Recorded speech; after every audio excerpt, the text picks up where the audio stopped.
صباح الخير أو مساء الخير على حسب وقت ما بتشوفوني. النهاردة مكملة سلسلة الأكلات السهلة البسيطة اللي مش مكلفة، اللي في نفس الوقت حاجة كده آخر طعامة وتشرف على السفرة بتاعتنا حتى لو في عزومة. حاجة كده بص وهم. النهاردة هنعمل صينية بطاطس بيوريه بقطعتين بانيه ومعلقتين لحمة مفرومة كانوا متبقيين عندي من صينية البشاميل اللي أنا عملتها معاكم، وبفكركم بيها إن هي عصقت اللحمة وزودتها بالجزر المبشور وفي نفس الوقت بالفلفل الرومي. وهنعمل جنبها بتنجان مخلل زي ما انتم شايفين كده. انا غسلت البتنجان وفتحته كده وقليته هو والفلفل الرومي زي ما انتم شايفين كده، مقطعه الفلفل الرومي ازاي زي ما انتم شايفين، وقليت البتنجان وابتديت ان انا اعصج قطعتين البانيه بالبصل زي ما انتم شايفين، وخرطت عليه شويه فلفل كده رومي حلوين وواحد سبايسي. وبصوا كده عصقته وحطيت الفلفل الاسود والبهارات ونص كوبايه ميه.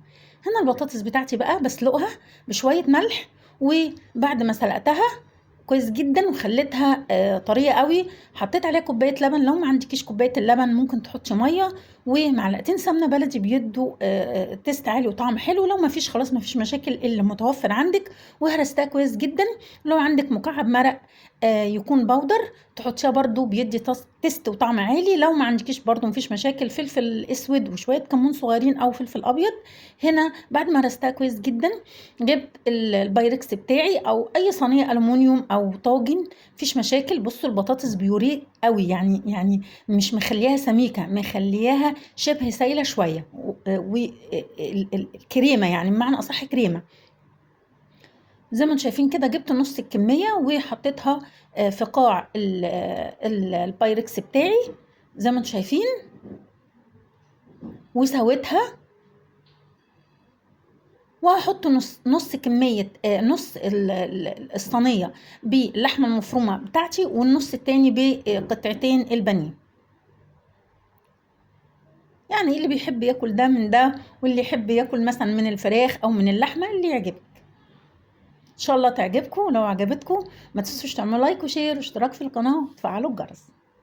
هنا حطيت بصوا بقى الالوانات رهيبه، الجزر مع اللحمه المفرومه مع الفلفل بصوا رهيبه. حطيت نص البايركس بتاعي زي ما انتم شايفين كده، والنص التاني هحط قطعتين البانيه اللي انا معصجاهم زي ما انتم شايفين. وابتديت ان انا احط بقيه النص البطاطس البيوريه اللي انا هرستها وسويتها كويس جدا. طبعا عايزه تحطي جبنه موتزاريلا في الوقت ده مفيش مشاكل، لكن عشان انا بعملها اقتصاديه انا حطيت كوبايه صغيره من القشطه اللي انا محوشاها من وش اللبن، وحطيت معلقتين سمنه بلدي. لو ما عندكيش سمنه بلدي حطي اللي متوفر عندك. وهبتدي بقى ان انا احطها في الفرن بتاعي. هنا بقى الدقه بتاعت البتنجان، خل، ليمون، ملح، هريسه شطه بودر، كمون، الليمون زي ما انتم شايفين كده. بصوا بقى الصينيه في الفرن رهيبه خطيره. بصوا بقى جرنشته ازاي. لو عندك طماطمايه بتفتحيها كده وبتحطي برضو عليها كميه من الثوم والخل والليمون والكمون والشطه، الحاجات اللي انا قلت لكم عليها ديت بتفتح نفس قوي. الطبق ده يا جماعه يتاكل لوحده بصراحه. بصوا بقى العين بتاكل قبل البق، وبصوا المنظر بتاعه بقى خطير. الدقه دي على فكره بصوا انا زودتها خل وليمون، وممكن لو حسيتي ان الدقه كتيره بتحطيها على طبق الفول الصبح بيدي طعم رهيب لطبق الفول. هنا حطيت الصينيه بقى في الفرن، وبعد كده ممكن تشغلي عليها الشوايه 10 دقايق. بصوا بقى خطيره جوسي ورهيبه، بتتكلم عن نفسها يا جماعه. طالعه حاجه كده اخر طعم هي والبتنجان.